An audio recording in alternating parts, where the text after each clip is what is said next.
Okay. Good morning.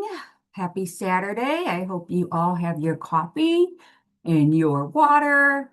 Um, this is an exciting topic. One of my favorite things to talk about is behavior tips, working with families and just managing behaviors, preventing behaviors, and how to handle behaviors from here on out. So I hope this is going to be informative for you. So let's jump right in.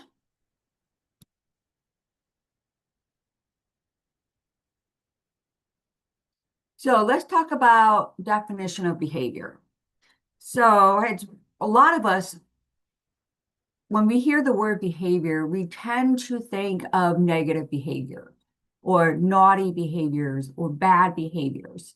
Well, that's behavior is a mean of communication. It's a form of communication. So it talks about our wants, our needs, our fears, our preferences. So it's not just, oh, you're hitting someone or you're throwing an object. It's telling you something. A behavior is telling you something. All behaviors have a purpose or serve a function. If the behavior results in a desirable or consequence and outcome, it will be repeated in the future. So, for example, if I want something and I don't have the words to tell you I want something, I'm just going to grab it. And if I'm not taught to use my words or signs or any other way of communicating with the AAC device, I'm going to continue just grabbing things. So that's repeated in the future.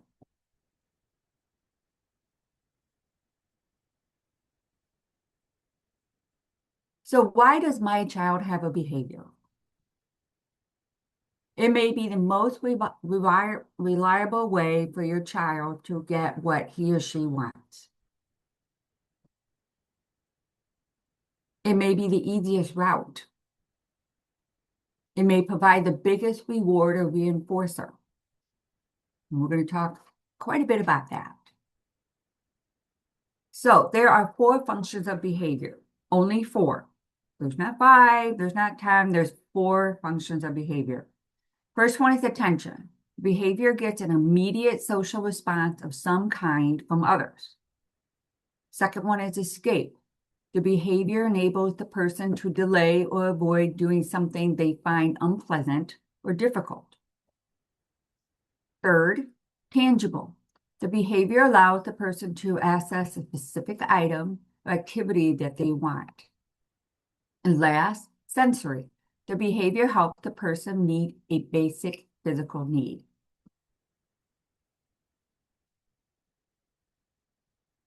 So the first function of behavior is attention. Attention-seeking behavior occurs when a child desires feedback or some kind of response from you, dad, mom, parents, um, teachers, friends.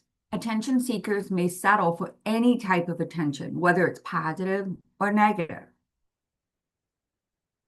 Attention-seeking behavior refers to actions or behaviors that individuals engage in, and the goal of attracting attention from others. Children often display attention-seeking behavior as means of fulfilling their emotional needs. They could be seeking validation or gaining a sense of control over their environment. So, for example, mom is on the phone and the child is wanting mom's attention. This happens often, right? I myself, with adult children, still have this. Mom ignores the child and waves off the child. The child begins to run around, get into things they're not supposed to get into, or the child cries loudly. Mom hangs up and starts yelling at the child to stop crying. So what did this example show?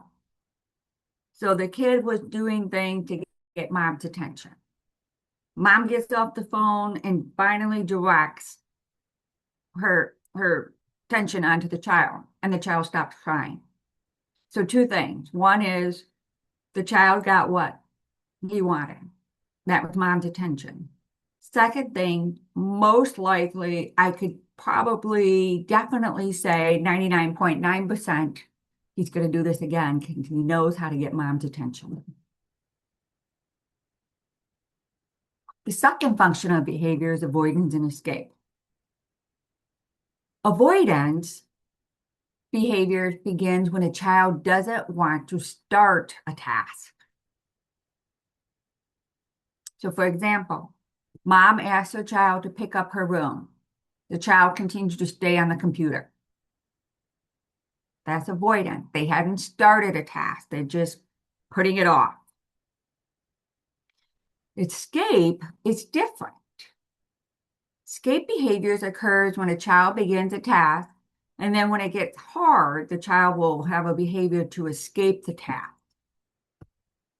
For example, the child is cleaning her room. It is very messy. The child then stops the task and begins to have maladaptive behaviors. So maladaptive and adaptive are two different things.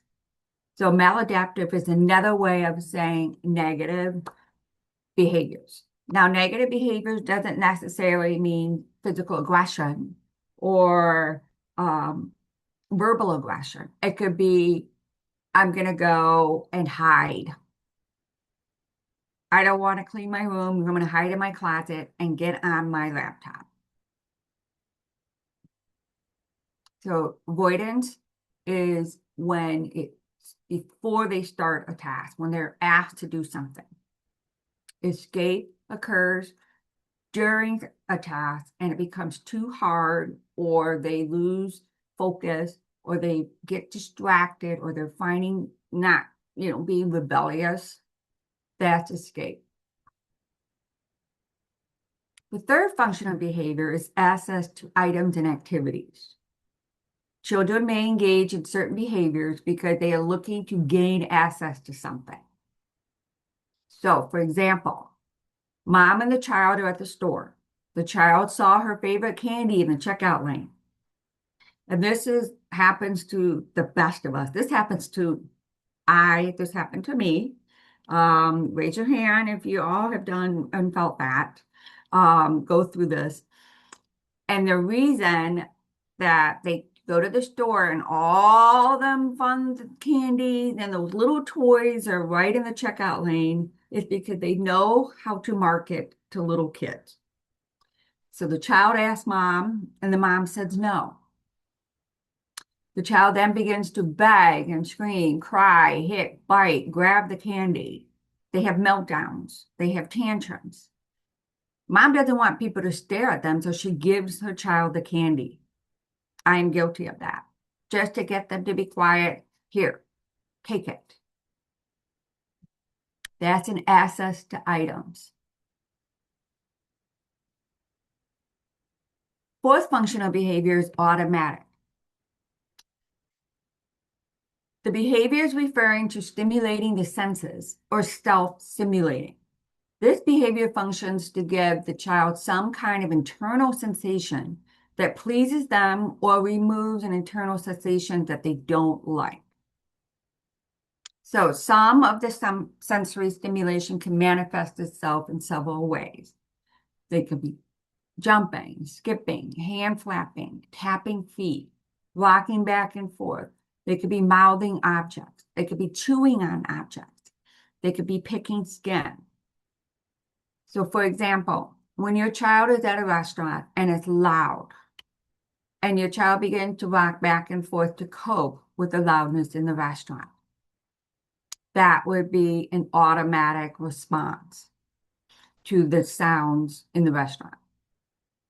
If you have a child that is very nervous and has anxiety, and they start to feel a stomach ache, or they start to feel nervous and they start chewing on their pencils. Simple, those kids that eat erasers or eat crayons. They chew on objects, they're getting really nervous. I have worked with students who have will tap their pencils on their desk and make this sound. A lot of kids do that. And that is they're nervous. They could be anxious, they could be bored, they could be distracted or thinking about other things, but they're not comfortable. So this could be something that removes that, or they could be doing it to gain attention. Okay. So when your child has behaviors that you feel or you expect them not to have, your expectations, and if you have a child that is exhibiting these behaviors and you want to replace those behaviors. So for example, the problem behavior, let's say the child says no, no, no. Now we all have children who have done that. We want to teach them to say, no, thank you. Would you like, would you like to put on your shoes? No. Well, let's teach them to say, no, thank you. Someone hitting someone for a toy. We want to teach them to say, my turn, please. Throwing food on the floor. Instead of throwing food on the floor, you want to say finish, sign finish, say finish, finish. Or you can say, I'm all done eating. I have this, mom, mom, mom, mom. And you can actually put this when you're on the phone or working on the computer or doing something and they're yelling, mom, mom. We want to teach them to come over to us and say, hey, mom, can you play with me? Or tap our shoulder. That's what we do with a lot of our DHH kiddos is to gain our attention appropriately. We want them to be tapping our shoulders. Crying when told no. This is a hard one. Having them talk about their feelings. Emotion words are very hard for kiddos. So we want to teach them about our emotions and label our emotions. I feel sad, or I need a hug. Screaming when the iPad is taken away. Rather than screaming, we would like them to say, can I have just one more minute? Well, how about refusing to do a new task?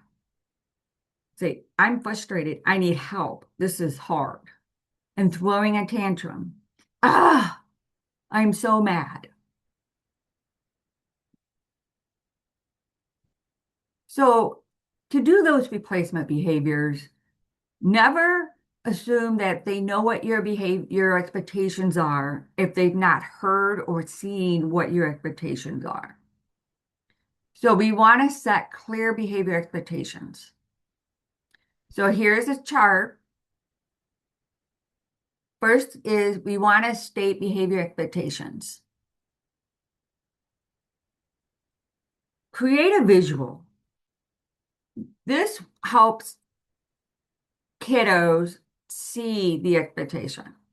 I have created expectations. I put them on the refrigerator. I have put them on, we have a bulletin board in my office here. I've also put them on their bedroom door.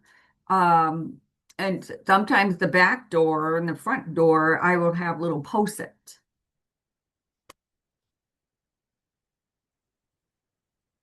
Review those expectations daily.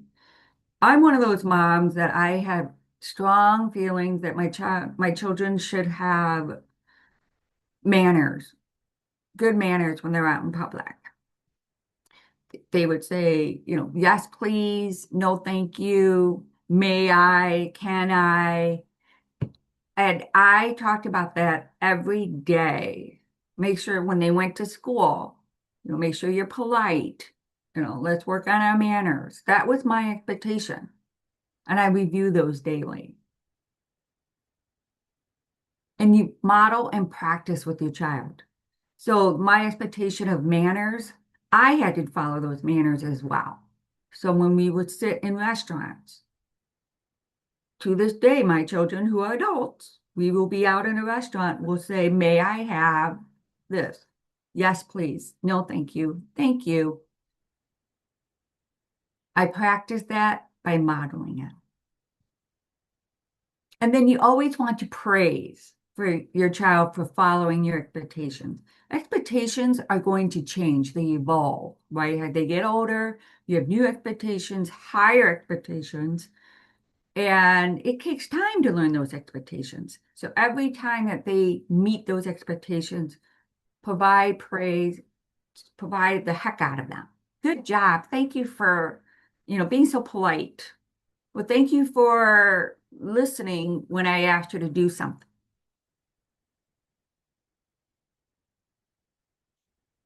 A little bit about choices. So, making choices. This is the question I get asked a lot from families. Benefits of offering choices. And one of the questions I get asked about is, when do we start providing choices? How old should the child be when they have choices? Now, some things, it's not a choice, and we understand that. But some things can be choices. So, benefits of offering choices. The child feels a sense of control of the environment in appropriate ways. We practice making good decisions. So, making choices teaches them how to make good decisions down the line. But be sure that it's actually a choice. What if they say no? Okay, so if my child says no, I'm going to come back with, would you like help in making your bed? Now, if the expectation in your family is every morning the beds are made, and your child does not want to do that, you could offer and say, would you like help in making your bed? Want help or do it yourself? There's the choice. But the expectation is the bed needs to be made. Do you want help putting your coat on? Or do you want to do it yourself? Now let's talk about equal choices. This is where I think a lot of families struggle with is what can be choices? What's mandatory that you must do, and what are equal choices? So these are not equal choices. Clean up your toys or a timeout. Now, if your function of the behavior is to escape, because they hate cleaning up toys, they're going to take that time out. So that's not equal. If you're actually reinforcing the escape behavior or the avoidance behavior by giving them as a choice. Okay, you need to cooperate or you're going to get a spanking. You want to do your homework now or you get grounded for a week. Those are not equal choices. Homework could be very difficult for children. So they're struggling to say, I need help. And they rather avoid doing homework. I just rather be grounded for a week. So they're not equal choices. So what would be an equal choice? Would you rather have milk or juice? Because they're liquids. They're in the same category. Out with friends Saturday or Sunday? Those are equal because it's the days. That's the category of days. You can go out with your friends, but it has to be either Saturday or Sunday. Would you rather have your pink or purple pajamas? Same category of clothes. You have to wear pajamas, but you get to pick the color of your pajamas. Those are equal choices. So giving your child a choice, it builds respect. It strengthens community. It invites cooperation. It develops problem-solving skills. Capitalizes on kids' normal human need for power and control. It builds trust. It has a positive impact on cognitive development and moral development. It teaches responsibility. So all of these things, when we have our child choose, it builds a confidence in themselves as well. I can make this choice, and it's really a win-win. If you provide equal choices to your child and your child picks pink pajamas, there's going to be less behaviors because they want these pajamas and that wasn't an option, or they want no pajamas, or they just want to be butt naked in bed and they have family over, or they have a sleepover and they want to sleep in their underwear. We don't want that. If that expectation is not what you want, we're giving them confidence to make those skills. We're giving them power to control the situation of, I have to wear pajamas, but I got to pick out my pajamas. It's a win-win. So let's talk about reinforcers. So a reinforcer must be given after your child engages in a desired behavior.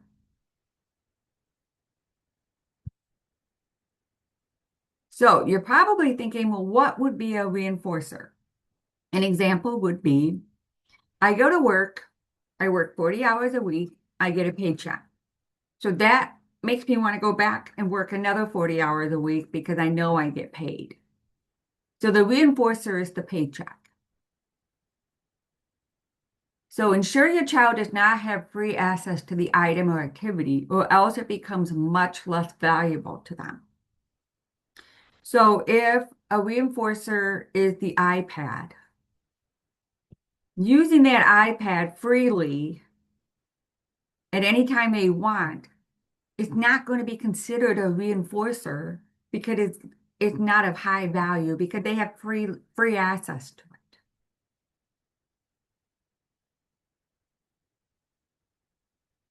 Reinforcers can change by the week, day, hour, minute. Make sure to change things up to ensure it's something your child truly values. I do want to mention reinforcers is not bribery. I have a lot of questions from parents about wouldn't that be considered bribery? Bribery occurs when someone offers something before making a request in order to influence someone's judgment or conduct. If you mow the lawn, I'll give you $20. That's bribery. If you read 10 books, I'll give you ice cream.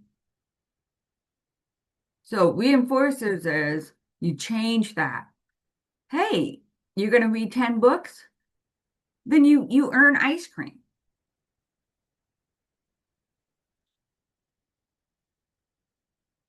So I do want to say, when you have your reinforcers, I always encourage families to make them of high values. For example, children who are starting to develop skills in completing chores.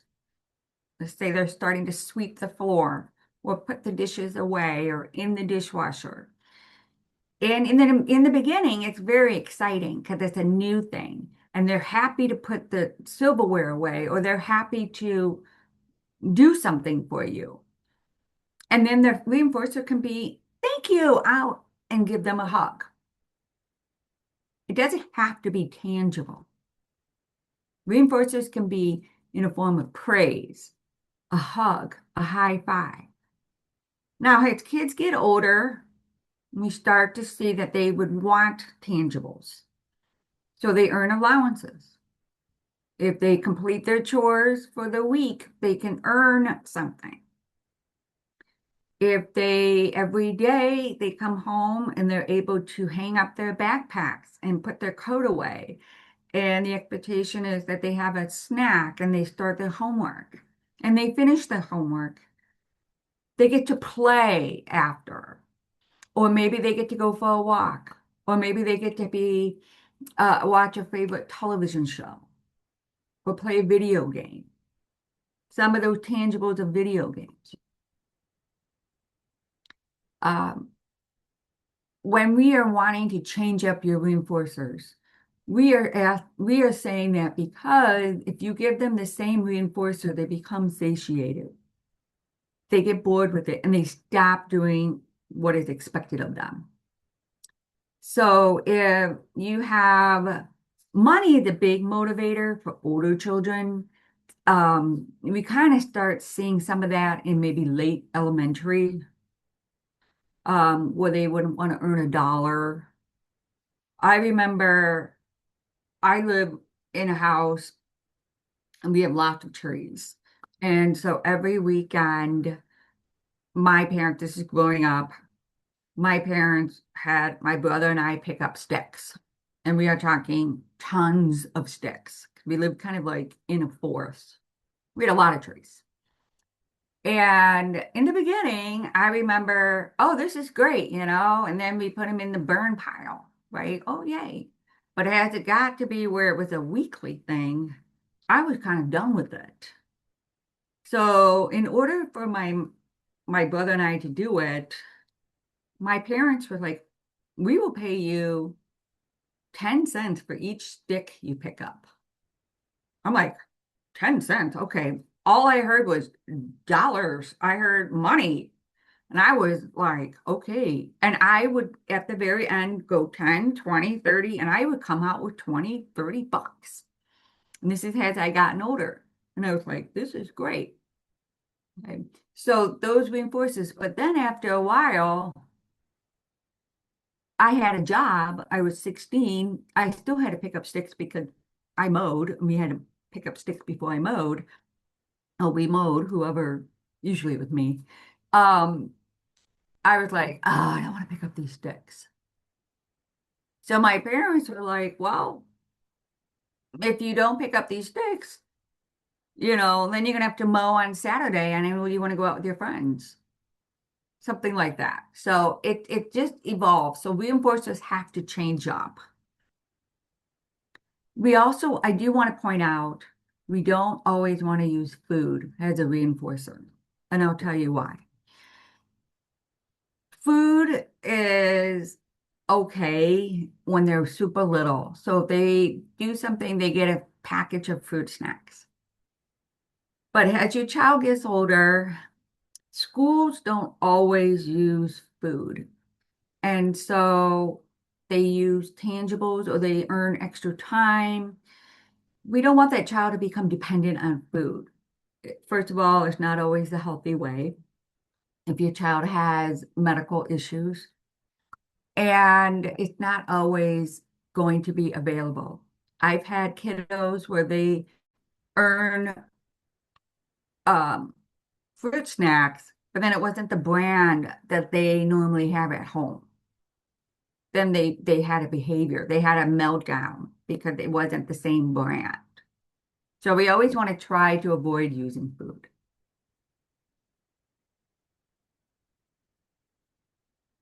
So let's talk about preventing those attention-seeking behaviors that prevents them from moving forward through their day.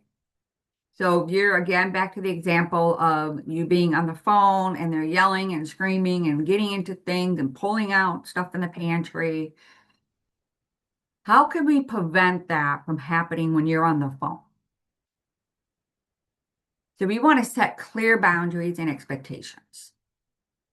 When mom is on the phone, you may give them some choices. You may read a book, you may be on your iPad, you may watch a television show. And when mom is done with her phone call, I can play a game with you. We could do this, or you could have the phone, that kind of. Those are the expectations I'm going to state before I get on the phone. So they know what your expectation is. Teach alternative coping and problem solving skills. When mom is busy or when dad is outside working or whatever the case may be, and your child is struggling with not having what he or she wants, or getting what he or she wants, We're going to teach them those coping skills. Patience is very difficult for kiddos. That's not a skill that they're born with. When they're babies, they're hungry, we feed them right away. So patience is a learned skill. So we would teach them using the time, visual timers, microwave timers, or the oven, or your watch, or your phone.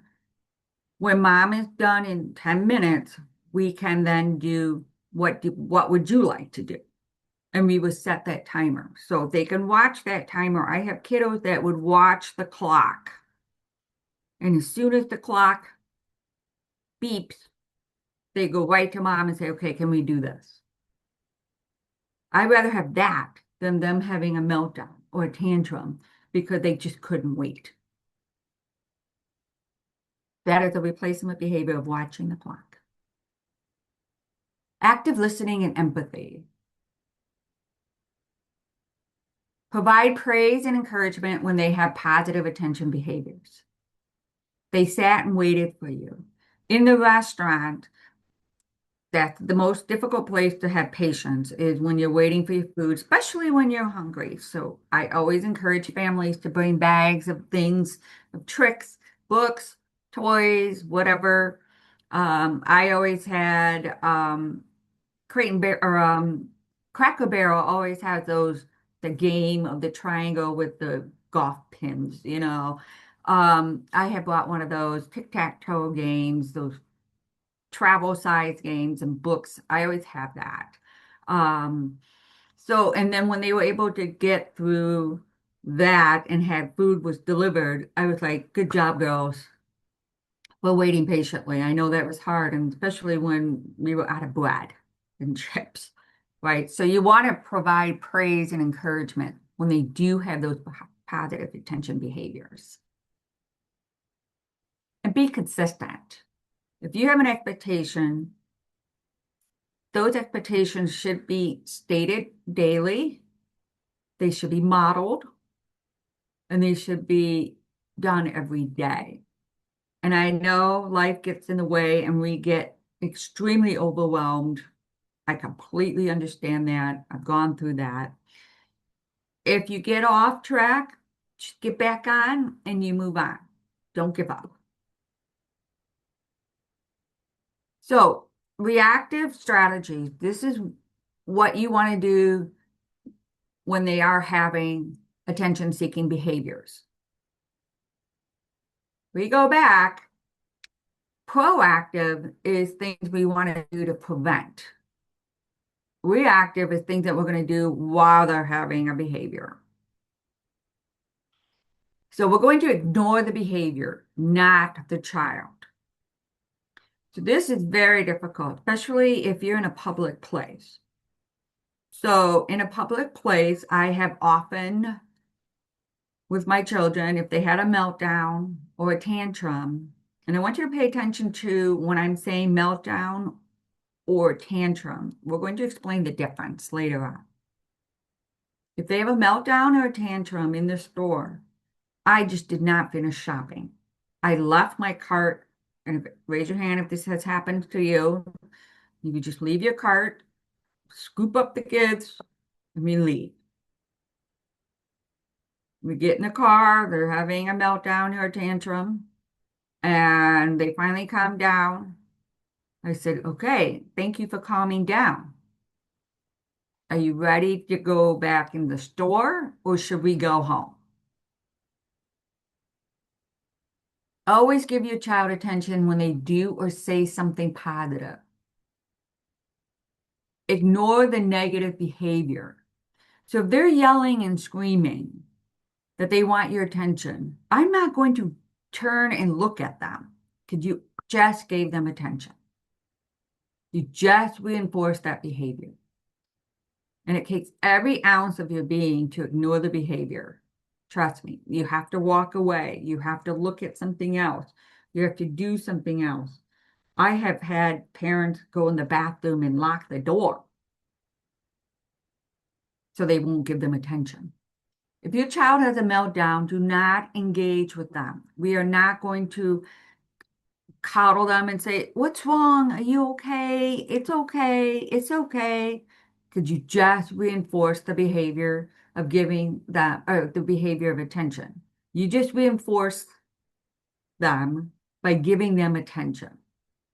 So don't engage with them. No eye contact, no verbal sign interaction. So this doesn't reinforce the meltdown. When your child calms down, praise your child for calming down. Oh, that was hard, wasn't it? How are you feeling now? Are you ready?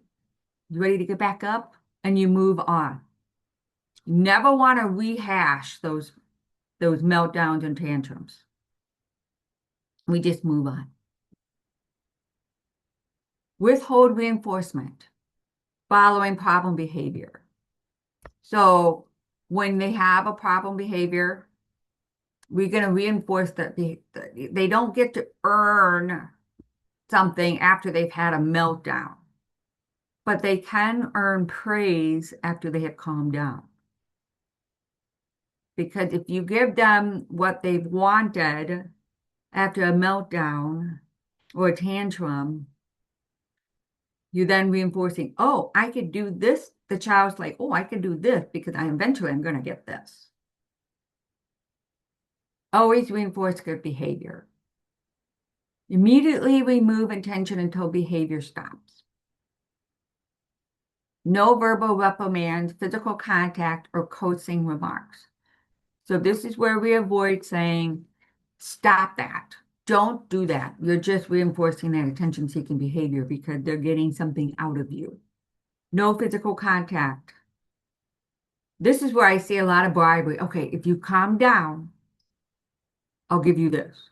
First, calm down, then you get this. We don't want to necessarily do that at that moment for this function of behavior.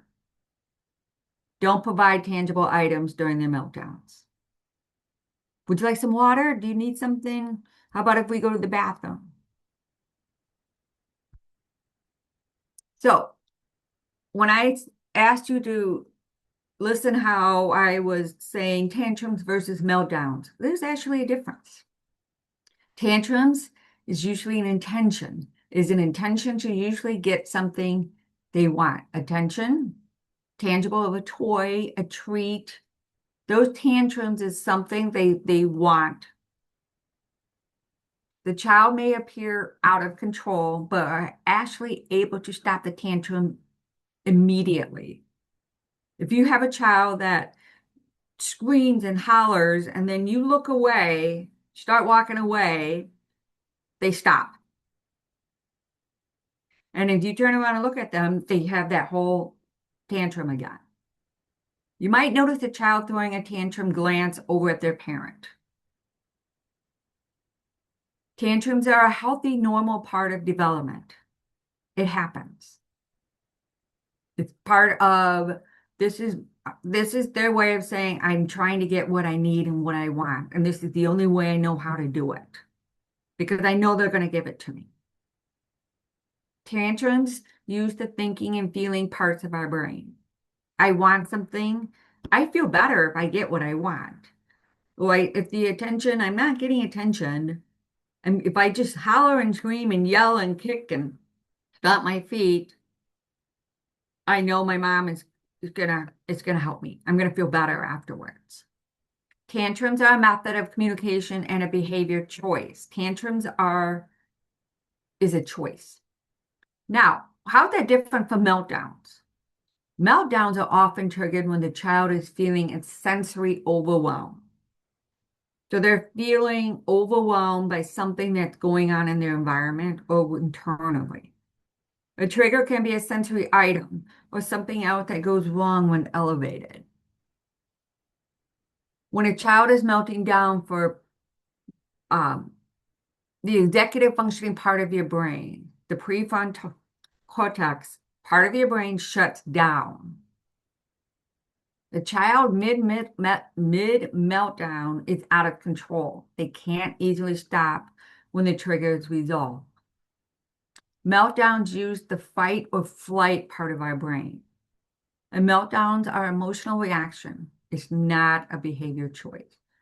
So if you have a child that's become dysregulated in the store, it's too loud, it's too hot, it's too many people, it's too long of a shopping trip, and they melt down.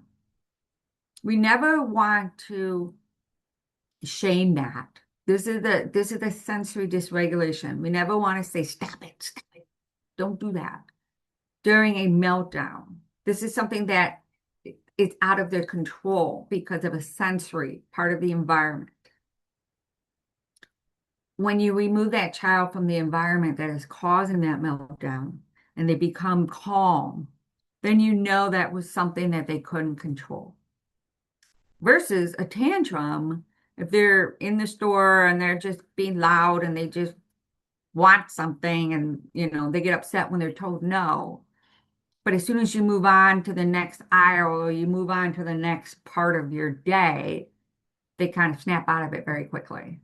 That's a tantrum.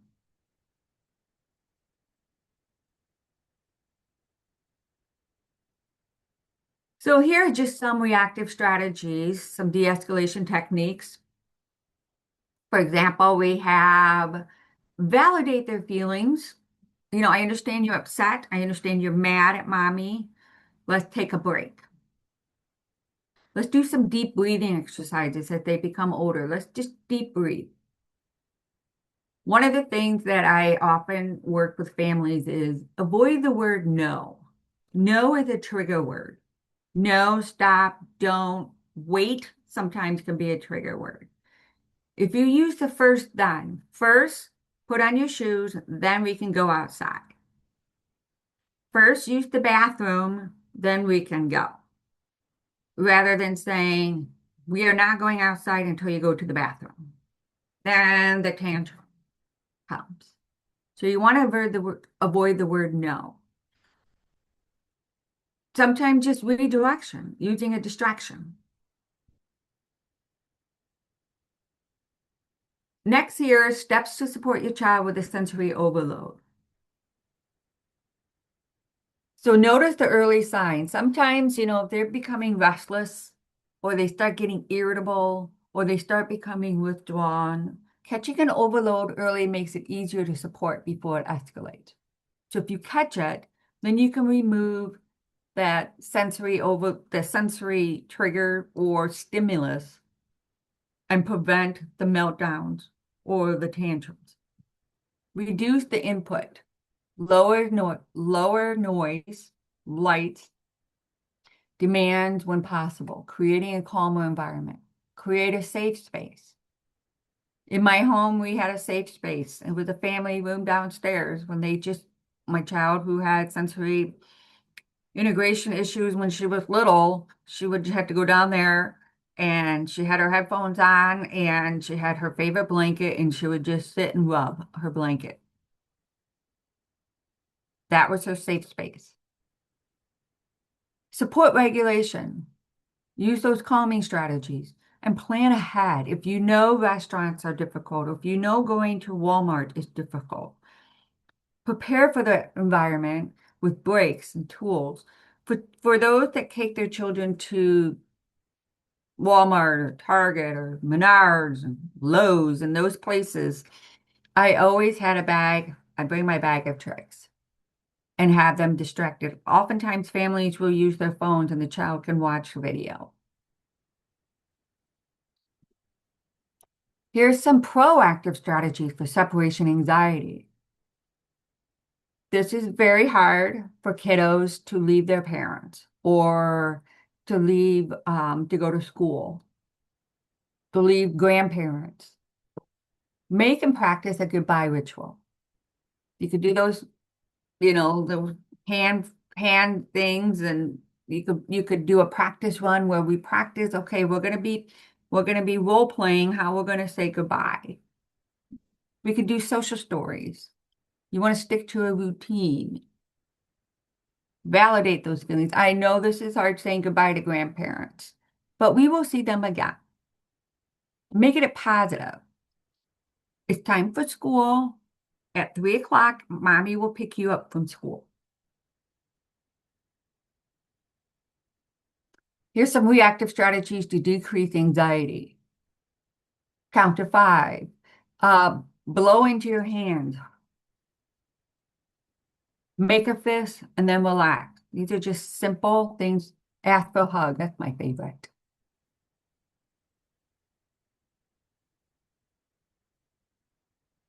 I'm going to open up